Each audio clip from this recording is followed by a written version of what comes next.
Hello friends, this is Fahim Ahmad. Welcomes to advance tutorial. तो दोस्तों, आज का सेशन फिलिप्स के पार्ट 4 पे सेट किया गया है। आज के सेशन में मैंने प्रीवियस क्वेश्चन पेपर से क्वेरीज सेट की जो सारी की सारी बहुत ज़्यादा इंपॉर्टेंट हैं आपके सभी एग्जाम्स के लिए, चाहे वो एसएससी स्टेनो हो या सीएचएसएल, सीजीएल, सीपीओ या फिर बैंक पीओ, सभी एग्जाम्स के लिए बहुत ज़्यादा इंपॉर्टेंट है। इसलिए मेरी आपसे रिक्वेस्ट है कि आप इस वीडियो के अंत तक बने रहें ताकि आप इस वीडियो का लाभ उठा सकें।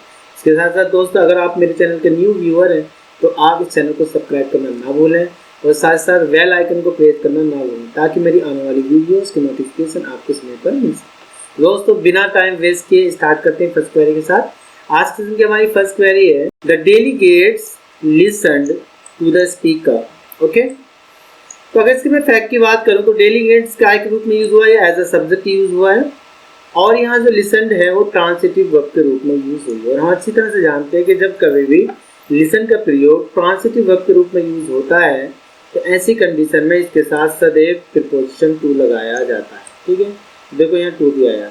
ओके, इसके साथ साथ दोस्तों हमें पता है कि सिंगल क्लोज और सिंगल क्लोज में एक वर्ब का इस्तेमाल होता है, सिंगल वर्ब का इस्तेमाल होता है जब तक कि उसमें कोई कंजक्शन या रिलेटिव प्रोनाउन यूज ना किया गया हो।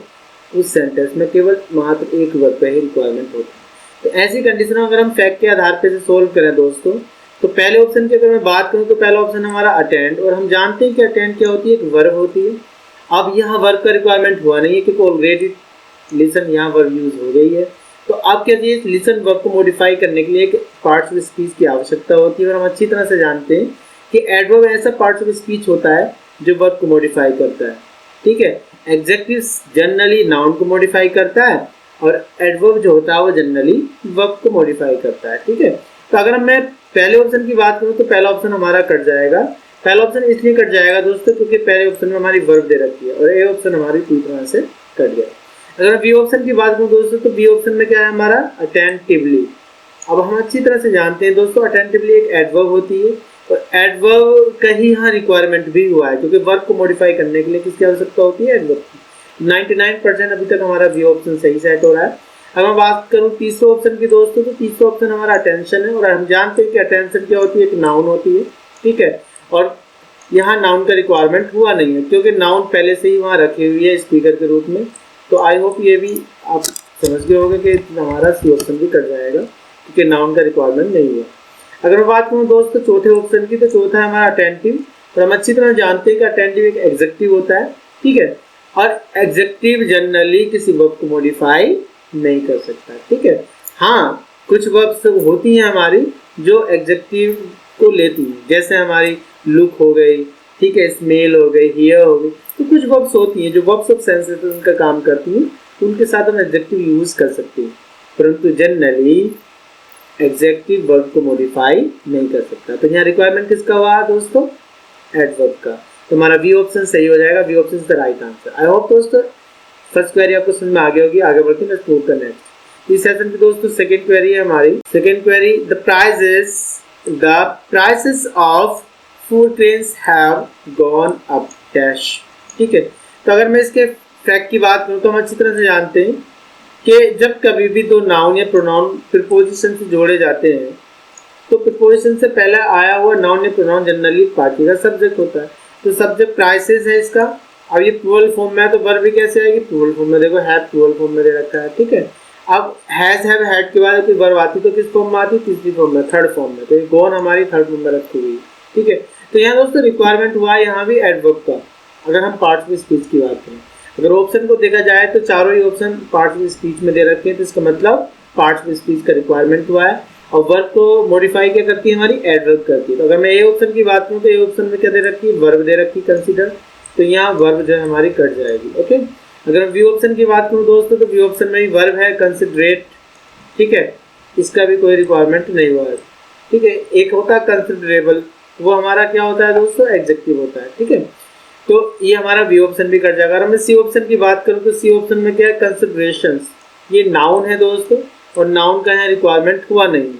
ठीक है, क्योंकि यहाँ रिक्वायरमेंट हुआ किसका है दोस्तों, एडवर्ब का रिक्वायरमेंट हुआ है। ओके, क्योंकि यहाँ बात किसकी चल रही है, यहाँ गॉन अप की बात चल रही है और गॉन अप को मॉडिफाई करने के लिए किसकी आवश्यकता पड़ेगी, हमें कंसिडरेबली थी, ठीक है। तो D option is the right answer. I hope दोस्तों ये क्वेरी भी आपको समझ में आ गई होगी इजीली।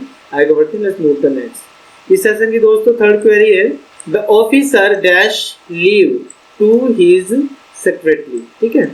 तो अगर मैं इसके ऑप्शन की बात करूं दोस्तों, तो पहला ऑप्शन हमारा ऑफर्ड, दूसरा ऑप्शन है ग्रांटेड, तीसरा ऑप्शन है अलाउड और चौथा है अवॉर्डेड, ठीक है। तो यहाँ बात किसकी चल रही है, ऑफिसर ने लीव दी किसको, अपने सेक्रेटरी को, ठीक है। तो हम अच्छी तरह से जानते हैं, हम बहुत बचपन से ही पढ़ते हुए आए स्कूल में भी, कि छुट्टी के लिए हम क्या यूज करते हैं, लीव के लिए ग्रांट यूज करते हैं। आपने सुना भी होगा कि ग्रांट में लीव फॉर 4 डेज, ऐसे भी सुना होगा, ये आपने लिखा भी होगा एप्लीकेशन वगैरह में, ठीक है। तो हम छुट्टी को ऑफर नहीं करते, ठीक है, ये आप ध्यान रखें। इसलिए हमारा ए ऑप्शन कट जाएगा। बी ऑप्शन में ग्रांट दे रखा है, मतलब ग्रांट होती है छुट्टी, ठीक है, तो हमारा बी ऑप्शन सही हो जाएगा। ये अगर मैं सी ऑप्शन की बात करूँ तो छुट्टी की अनुमति नहीं होती है, ठीक है, अलाउ नहीं करते हैं उसको, इसलिए हमारा सी भी कट जाएगा। और डी ऑप्शन तो पहले से ही कटा हुआ है, ठीक है, अवॉर्ड तो वैसे ही नहीं आएगा क्योंकि छुट्टी को हम अवॉइड नहीं करते हैं, ठीक। हमारा कौन सा ऑप्शन सही हो जाएगा दोस्तों, बी ऑप्शन सही हो जाएगा, B is the right answer. I hope दोस्तों ये क्वेरी भी समझ में आ गई है। आगे बढ़ते हैं, लेट्स मूव टू नेक्स्ट। इस सेशन की दोस्तों अगली क्वेरी है हमारी चौथी क्वेरी। अगर मैं चौथी क्वेरी की बात करूं तो चौथी क्वेरी है हमारी, नथिंग डैश लाइक सक्सेस, ठीक है।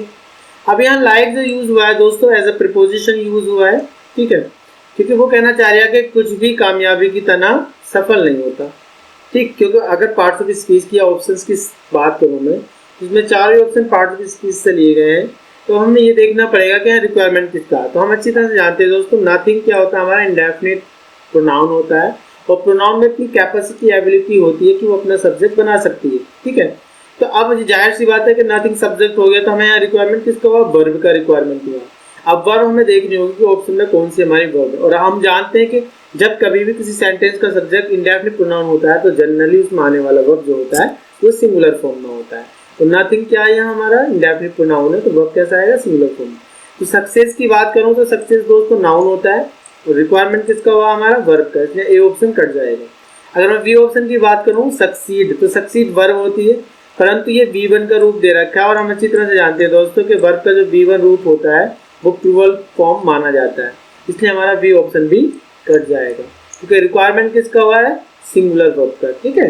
अगर मैं सी ऑप्शन की बात करूँ तो सी ऑप्शन में दोस्तों क्या क्या रखा है उसने, सक्सीड्स, V5 दे रखा है, और हम अच्छी तरह से जानते हैं दोस्तों वर्ब का V5 जो फॉर्म होता है वो सिंगुलर फॉर्म होता है, ठीक है, इसलिए हमारा सी ऑप्शन क्या होगा, 99% सही होगा, ठीक है। अगर मैं चौथे ऑप्शन की बात करूँ दोस्तों, चौथा हमारा सक्सेसफुल एडजेक्टिव है, और हम अच्छी तरह से जानते हैं दोस्तों कि एडजेक्टिव का प्रयोग हम प्रोनाउन के बाद या प्रोनाउन के पहले हम यूज नहीं कर सकते, जनरली यूज नहीं कर सकते, ठीक है। हाँ, अगर हम प्रोनाउन को मॉडिफाई करने के लिए यूज करें तो हम कर सकते हैं, लेकिन तुरंत बाद उसके एडजेक्टिव हम नहीं लगा सकते और ना ही उससे पहले लगा सकते, ओके। तो हमारा डी ऑप्शन भी हमारा कट जाएगा। तो कौन सा ऑप्शन सही है, C option, C is the right answer. आगे बढ़ते हैं दोस्तों, लेट्स मूव द नेक्स्ट। अगर मैं इस सेशन की अगली क्वेरी की बात करूँ तो अगली क्वेरी हमारी पांचवी क्वेरी, ठीक है, पांचवी क्वेरी इस सेशन की, whenever I look at Mohan I am of my brother, ठीक है। तो अगर मैं whenever की इसकी बात करूँ दोस्तों तो साफ साफ इसमें ये कह रखा है कि whenever I look at Mohan, ठीक है। तो ये कंडीशनल सेंटेंस की तरह जोड़ रखा है, कंजक्शन से जोड़ रखा है, लेकिन ये सिंपली दे रखा है उसने वर्ब टू बी में, I am, फिर ऑफ दे दिया, फिर ऑफ माई ब्रदर दे दी। तो अब हमें देखना पड़ेगा दोस्तों बात किसी चल रही है, कह रहा है कि जब कभी भी मैं मोहन को देखता हूँ, ठीक है, तो वो मुझे क्या याद दिलाता है, वो मुझे मेरे भाई की याद दिलाता है, ऐसे कह सकते हैं। तो रिकलेक्ट मायने क्या होता है दोस्तों, रिकॉल का मतलब होता है एक तरह से रिकलेक्ट। तो ये दोनों एक दूसरे के सिनोनियम है, यानी हम कह सकते हैं कि पास्ट को याद करना, भूतकाल की घटनाओं को याद करना हमारा रिकॉल होता है। तो हमारा यहाँ रिकॉल कर जाएगा और रिकलेक्ट भी कर जाएगा, क्योंकि दोनों ही सिनोनियम है। अब दोस्तों बात करूँ मैं रिमाइंडेड की या रिमेंबर की, रिमेंबर का मतलब होता है दोस्तों किसी को याद करना, ठीक है, लेकिन यहाँ बात याद करने की नहीं चल रही है, यहाँ बात चल रही है कि मुझे वो याद दिलाता है। तो हम अच्छी तरह से जानते हैं कि रिमाइंड का मतलब क्या होता है, याद दिलाना, और रिमाइंड ऑफ का मतलब क्या होता है, याद, मतलब अगर हम रिमाइंड को एडजेक्टिव की तरह यूज करते हैं तो ऐसी कंडीशन में रिमाइंड अपने साथ ऑफ को लेता है। तो ऐसी कंडीशन दोस्तों हमारा सी ऑप्शन क्या हो जाएगा, सही हो जाएगा, सी इज द राइट आंसर। तो रिमाइंडेड हमारा सही हो जाएगा, ठीक है। ये थर्ड फॉर्म में इसलिए आया है दोस्तों, हम जानते हैं कि is am are verb will be और शैल बी के बाद अगर कोई वर्ब आता है तो या तो वो चौथी फॉर्म में आता है या फिर थर्ड फॉर्म में। थर्ड फॉर्म में होगा तो वो पैसिव फॉर्म या एग्जेक्टिव फॉर्म कहलाती है, जिसे हम पास्ट पार्टिसिपल भी कह सकते हैं। दोस्तों हमारा सी ऑप्शन का राइट आंसर। आई होप दोस्तों ये क्वेरी भी आपको समझ में आ गई होगी। आगे बढ़ते हैं, लेट्स मूव द नेक्स्ट। इस सेशन की दोस्तों अगली क्वेरी हमारी छठी query, if I dash there I shall buy the book. ठीक, तो अगर इसके मैं फैक्ट की बात करूँ दोस्तों तो इसमें साफ साफ जाहिर हो रहा है कि कंडीशनल सेंटेंस है, क्योंकि इफ क्लोज जोड़ा गया। ठीक है, और दूसरी बात दोस्तों हमें अच्छी तरह से पता है कि जब कभी भी कोमे के बाद हमारा क्या होता है, फ्यूचर टेंस दिया होता है। ठीक है, तो ये हमारी जो कंडीशन होती है जनरली वो कौन सी मानी जाती है, एवरी एक्शन हैज रिएक्शन की। ठीक है, तो यहाँ साफ साफ दिख रहा है कि फ्यूचर टेंस है, तो इससे पहले जो आएगा दोस्तों वो सिंपल प्रेजेंट आएगा। ना तो पास्ट यूज कर सकते हैं और ना ही फ्यूचर यूज कर सकते हैं, क्योंकि if, until, unless, if not या एज लॉन्ग एज या एज सून एज के बाद हम कभी भी किसी मॉडल का प्रयोग नहीं कर सकते। ठीक है, तब हम ऑप्शन के हिसाब से देख लेते हैं हमारा कौन सा ऑप्शन सही होगा। अगर मैं दोस्तों ए ऑप्शन की बात करूं तो ए ऑप्शन हमारा V1 के रूप में दे रखा है, यानी सिंपल प्रेजेंट में दे रखा है, और सब्जेक्ट हमारा प्लूरल फॉर्म में, तो ये अभी तक 99% ही सही सेट हो रहा है। आगे बढ़ते हैं दोस्तों, अगर मैं बी ऑप्शन की बात करूं तो V2 दे रखा है, और V2 प्रतीक होता है सिंपल पास का, और हम अच्छी तरह से जानते हैं कि फ्यूचर के लिए हम पास का इस्तेमाल नहीं करते, तो बी ऑप्शन जो है हमारा पूरी तरह से कट जाएगा। अगर मैं सी ऑप्शन की बात करूँ दोस्तों तो उसमें लिखा हुआ शैल गो, और हम अच्छी तरह जानते हैं कि इफ एक मॉडल है, इफ एक कंजक्शन है, और इफ के बाद कभी भी किसी मॉडल का प्रयोग नहीं किया जाता, तो ऐसी कंडीशन में दोस्तों हमारा सी ऑप्शन भी कट जाएगा। ठीक, अगर मैं चौथे ऑप्शन की बात करूं कैन गो, तो कैन भी क्या होती है, मॉडल होती है, और हम अच्छी तरह से जानते हैं कि इफ के बाद किसी मॉडल का प्रयोग नहीं करते। ठीक है, तो हमारा डी ऑप्शन भी कट जाएगा। दोस्तों कौन सा ऑप्शन हमारा सही हुआ, इसका मतलब ये हुआ कि हमारा A option right answer. I hope दोस्तों ये क्वेरी भी आपको समझ में आ गई होगी। आगे बढ़ते हैं, लेट्स मूव द नेक्स्ट। इस सेशन की दोस्तों अगली क्वेरी है सातवीं query, if you put your heart you will be a winner. ठीक है, तो अगर दोस्तों मैं इसकी बात करूं इन इट की, तो हम अच्छी तरह से जानते हैं कि यहाँ एक इडियम यूज हुई है, put your heart into something. ठीक है, तो अगर मैं इन इट की बात करूँ तो ए ऑप्शन हमारा कट जाएगा। ठीक है, क्योंकि ये पूरी एक इडियम है, इसके साथ इनटू आता है हमारा, तो हमारा बी ऑप्शन में देखो इनटू दे रखा है। ठीक है, तो बी ऑप्शन अभी तक हमारा उनको सही सेट हो रहा है, सी ऑप्शन भी कट जाएगा, ऑन नहीं आएगा, और डी ऑप्शन वैसे ही कट जाएगा, ओवर का प्रयोग नहीं होगा। तो ये ईडियम है दोस्तों। ठीक है, तो इसका मतलब हमारा क्या हुआ, ये हमारा B option is the right answer. I hope दोस्तों ये क्वेरी भी आपको समझ में आ जाएगी। ठीक है, आगे बढ़ते, लेट्स मूव द नेक्स्ट। अगले क्वेरी की ओर आगे बढ़ते हैं। इस सेशन की अगली क्वेरी है दोस्तों आठवीं क्वेरी। आठवीं क्वेरी है हमारी, फ्रैंक स्टूड डैश हैरी। ठीक है, अगर मैं इसके फैक्ट की बात करूं दोस्तों तो साफ साफ कहना चाह रहा हूँ कि फ्रैंक जो है खड़ा हुआ किसके पास, हैरी के पास। तो पास की बात चल रही है, पास के लिए कई प्रिपोजिशंस यूज होते हैं, एक टू भी यूज होता है, एक नियर भी यूज होता है, बिसाइड्स भी यूज होता है। ठीक है, कई बिसाइड भी यूज होता है पास के लिए।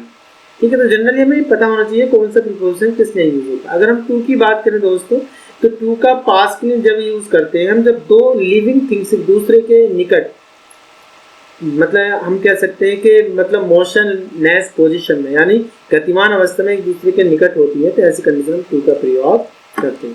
इसके साथ साथ दोस्तों अगर मैं बात करूं इसके बी ऑप्शन की, डिसाइड्स की, तो दोस्तों तो अगर मैं बात करूं दोस्तों बी ऑप्शन की, तो बी ऑप्शन में हमारा क्या दे रखा है, डिसाइड्स। दोस्तों अगर मैं बात करूं नियर की, तो नियर का प्रयोग हम जब करते हैं दोस्तों कि जब दो निर्जीव वस्तु है, नॉन लिविंग थिंग एक दूसरे के निकट होती हैं, या फिर गतिमान अवस्था में एक दूसरे के निकट होती है, ऐसी कंडीशन हम किसका इस्तेमाल करते हैं, नियर का इस्तेमाल करते हैं। परंतु बिसाइड का प्रयोग हम जब करते हैं जब दो लिविंग थिंग्स एक दूसरे के निकट हो, मोशनलेस हो, तो ऐसी कंडीशन किसका प्रयोग करते हैं, बिसाइड का। अब दोस्तों बिसाइड और बिसाइड्स में क्या अंतर होता है ये जानना बहुत जरूरी है। ठीक है, बिसाइड का मतलब होता है नजदीक, जबकि बिसाइड्स का मतलब होता है अतिरिक्त। हम कह सकते हैं अबंडेंट, हम कह सकते हैं एज, इन एडिशन टू। ठीक है, इसके अलावा हम एक्सेप्ट भी बोल सकते हैं। बस अंतर एक्सेप्ट में और बिसाइड में ये होता है कि एक्सेप्ट नेगेटिव माना जाता है और बिसाइड पॉजिटिव। हम कह सकते हैं कि बिसाइड्स का जो प्रयोग किया जाता है वो पॉजिटिव के लिए किया जाता है, और एक्सेप्ट का जो प्रयोग किया जाता है वो नेगेटिव के लिए यूज किया जाता है। अगर मैं बोलूँ कि मेरे पास लैपटॉप के साथ साथ पेन टैब भी है, तो ऐसी कंडीशन बिसाइड्स यूज करूँगा। तो अगर मैं ये बोलूँ कि मेरे पास पेन टैब के अलावा लैपटॉप है या तो ऐसी कंडीशन में दोस्तों मैं किसका इस्तेमाल करूँगा, मैं इस्तेमाल करूँगा इस कंडीशन में एक्सेप्ट का। आई होप दोस्तों ये आपको फैक्ट समझ में आ गई। हम ऑप्शन के साथ देखते हैं हमारा कौन सा ऑप्शन सही होगा। ठीक है, तो अगर मैं बात करूँ फ्रैंक की, तो हम अच्छी तरह जानते हैं दोस्तों फ्रैंक नाम है किसी व्यक्ति का और हैरी भी नाम है किसी व्यक्ति का। खड़े होने की बात चल रही है। ठीक है, तो हम अच्छी तरह जानते हैं कि एक दूसरे के जब पास खड़े हैं तो मोशन लेस होंगे, गति विहीन होंगे, गति की अवस्था तो होगी नहीं। ठीक है, तो ऐसी कंडीशन में जब दो लिविंग थिंग एक दूसरे के निकट होती हैं तो हम किसका इस्तेमाल करते हैं, विद साइड का इस्तेमाल करते हैं। तो ये ऑप्शन अभी तक हमारा 99% सही सेट हो रहा है। अगर मैं बी ऑप्शन की बात करूँ तो विद साइड्स का मतलब होता है अतिरिक्त, इसका यहाँ रिक्वायरमेंट नहीं। अगर मैं सी ऑप्शन की बात करूँ तो विद साइड्स अपने आप में एक प्रीपोजिशन है और इसके साथ हम टू का प्रयोग नहीं कर सकते क्योंकि प्रीपोजिशन टू भी प्रीपोजिशन है। दो प्रीपोजिशन एक चीज़ को प्रकट करने के लिए यूज नहीं किए जाते हैं। ठीक है, इसलिए हमारा सी ऑप्शन भी कट जाएगा। अगर मैं डी ऑप्शन की बात करूँ दोस्तों तो यहाँ नियर किसके लिए यूज़ करते हैं, हम निर्जीव के लिए यूज़ करते हैं। यहाँ दोनों ही सजीव है तो यहाँ नियर का इस्तेमाल नहीं किया जाएगा, तो डी ऑप्शन भी हमारा कट जाएगा। दोस्तों आंसर क्या होगा हमारा, A option is the right answer. I hope दोस्तों ये क्वेरी भी आपको समझ में आ गई होगी। आगे बढ़ते हैं। ठीक है, लेट्स मूव टू नेक्स्ट। इस सेशन की दोस्तों हमारी नवी क्वेरी है। तो नवी क्वेरी है हमारी, the team has win dash 2 months। तो अगर मैं बात करूँ नवी क्वेरी की तो क्या है दोस्तों नवी क्वेरी हमारी, नवी क्वेरी है the team has win dash 2 months। ठीक, तो अगर मैं इसके फैक्ट की बात करूँ तो हमें साफ साफ दिख रहा है दोस्तों कि पैसिव फॉर्म में दिया हुआ है। तो पैसिव क्या मतलब एक्टिव ही मान के चलो एक तरीके से। ठीक है, लेकिन दे कौन सा रखा है, प्रेजेंट परफेक्ट का। ठीक, अब यहाँ टाइम एक्सप्रेशन भी दे रखा है। हम ऑप्शन के हिसाब से देखेंगे हमारा कौन सा ऑप्शन सही होगा। हम अच्छी तरह से जानते हैं कि जो टाइम दे रखा है 2 months, ये हमारा पीरियड ऑफ टाइम है और पीरियड ऑफ टाइम के लिए हम सिंस का प्रयोग नहीं करते, ये भी हम अच्छी तरह से जानते हैं। ठीक है, तो यहाँ साफ साफ दिख रहा है कि हमारा यहाँ सिंस वाला ऑप्शन तो आएगा। ठीक, तो हमारा जो ए ऑप्शन होगा दोस्तों ये पूरी तरह से कट जाएगा। जबकि हमने ये भी पढ़ा है कि सिंस से पहले हम प्रेजेंट परफेक्ट का इस्तेमाल कर सकते हैं, परंतु दोस्तों टाइम एक्सप्रेशन दे रखा है। अगर टाइम एक्सप्रेशन दे रखा होता है तो पॉइंट ऑफ टाइम का होना अनिवार्य होता है, इसलिए हमारा ए ऑप्शन पूरी तरह से कट जाएगा। अगर मैं बी ऑप्शन की बात करूँ तो बी ऑप्शन का फॉर द पास्ट का मतलब हो गया फॉर द लास्ट। ठीक है, तो ऐसी कंडीशन हम फॉर का इस्तेमाल करते हैं, ये हमारा पीरियड ऑफ टाइम को शो करता है। अगर मैं बोलूँ कि I am teaching you since last day, तो सेंटेंस मतलब अगर मैं बोलूँ I have been teaching you since last day, तो सेंटेंस सही हो जाएगा। अगर दोस्तों मैं इस तरह से बोलूँ कि I have been teaching you for the last day, तब भी सेंटेंस सही हो जाएगा। अगर मैं सिंस द लास्ट डे बोलूँगा तो गलत हो जाएगा क्योंकि द लास्ट के साथ हम फॉर का इस्तेमाल करते हैं, सिंस का प्रयोग नहीं करते हैं। इसलिए हमारा दोस्तों 99% हमारा बी ऑप्शन बिल्कुल सही सेट हो रहा है। ठीक, अगर मैं सी ऑप्शन की बात करूँ फॉर पास्ट, तो ये हमारा गलत हो जाएगा। फॉर पास्ट नहीं होगा, फिर सिंस पास्ट 2 years होगा, यानी सिंस लास्ट 2 years भी हम बोल सकते हैं। ठीक है, तो ये भी क्योंकि लास्ट का प्रतीक होता है हमारा पास्ट, ऐसी कंडीशन में हम किसका सिंस का इस्तेमाल करते हैं, लेकिन जब इसके साथ दा लगा देते तो ऐसी कंडीशन में हम फॉर का इस्तेमाल करते हैं। हमारा सी ऑप्शन कट जाएगा। अगर मैं डी ऑप्शन की बात करूँ दोस्तों बाई पास दे रखा है और हम अच्छी तरह से जानते हैं बाई और फ्रॉम का प्रयोग हम फ्यूचर के पॉइंट ऑफ टाइम को शो करने के लिए यूज़ करते हैं। बाई को एंडिंग फ्यूचर के टाइम को यूज़ करते हैं और फ्रॉम का प्रयोग जो करते हैं स्टार्टिंग टाइम के लिए यूज़ करते हैं। एंडिंग टाइम का मतलब दोस्तों ये हुआ, जैसे अगर मैं ये बोलूँ कि मैं सन 2021 तक ये कार्य पूरा कर लूँगा, तो ये है तो फ्यूचर का पॉइंट ऑफ टाइम, लेकिन कैसा है एंडिंग टाइम, तो हम बाई का इस्तेमाल करेंगे। और अगर मैं ये बोलूँ कि मैं कल से तुम्हें पेन टैब से पढ़ाऊँगा, तो दोस्तों ये हमारा फ्रॉम जो है यहाँ स्टार्टिंग टाइम को शो करेगा। तो फिलहाल हमारा डी ऑप्शन भी कट जाएगा। तो हमारा आंसर क्या होना चाहिए, इसमें आंसर होना चाहिए हमारा डी ऑप्शन, तो V is the right answer. Okay, I hope दोस्तों कैरी भी आपको समझ में आ जाएगी। आगे बढ़ते हैं, लेट्स मूव द नेक्स्ट। इस सेशन दोस्तों स्टार्ट करते हैं। इस सेशन की लास्ट क्वेरी हमारी 10वीं क्वेरी। 10वीं क्वेरी है दोस्तों, mister Paul has dash been absent, what I wonder why he has not come today। तो अगर मैं इसके फैक्ट की बात करूँ दोस्तों, तो यहाँ देखो हमारा हेल्पिंग और भी रखा हुआ है, ठीक, और बीन थर्ड फॉर्म के रूप में भी रखा हुआ है, और यहाँ फिर हमारा दोस्तों एडजेक्टिव भी दे रखा है। ठीक है, तो अब ये साफ साफ जाहिर हो रहा है कि जो बीन जो हुआ है मेन रूप के रूप में इस्तेमाल हुआ है। ठीक, तो हमारा एक्टिव है और प्रेजेंट परफेक्ट का एक्टिव टेंस है। ठीक है, एक्टिव सेंटेंस है। ठीक, अगर मैं आगे की बात करूँ व्हाट आई वंडर, तो हमें अच्छी तरह से पता है कि यहाँ इंटरोगेटिव वर्ड यूज हुआ है, डबल इंटरोगेटिव।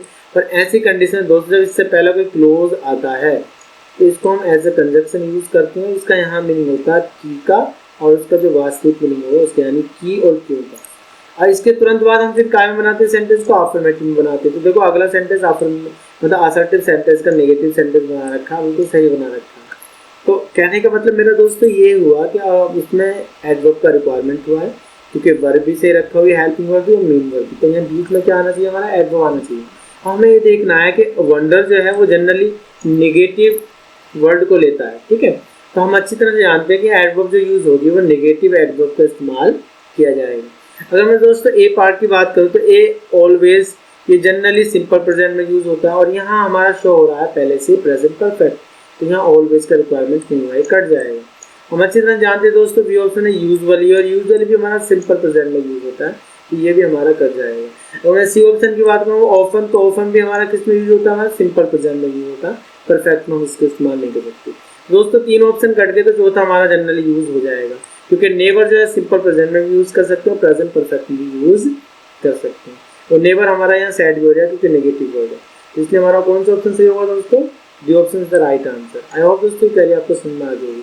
तो इस सेशन की अब हम जो लास्ट सेशन मैंने आपको प्रीवियस क्वेरी कराई थी, प्रीवियस क्वेरी पर हम डिस्कस कर लेते हैं, ठीक है। तो दोस्तों लास्ट सेशन की हमारी प्रीवियस क्वेरी थी, I saw a snake climbing dash this tree today's egg, ठीक है। तो वो कहना चाह रहा है कि मैंने सांप को देखा चढ़ते हुए पेड़ पर, इस पेड़ पर कब, 2 दिन पहले, ठीक है। तो हम अच्छी तरह से जानते हैं कि दोस्तों जब कोई वस्तु गतिमान अवस्था में 90 अंश पर सीधे ऊपर जाती है तो ऐसी कंडीशन प्रिपोजिशन और आप यूज करते हैं। जब कोई वस्तु नीचे से ठीक किसी वस्तु के ऊपर आती है दोस्तों, ऐसी कंडीशन अपॉन का इस्तेमाल करते हैं। और जब कोई वस्तु स्पर्श करते हुए किसी वस्तु के ऊपर होती है तो हम ऑन का इस्तेमाल करते हैं।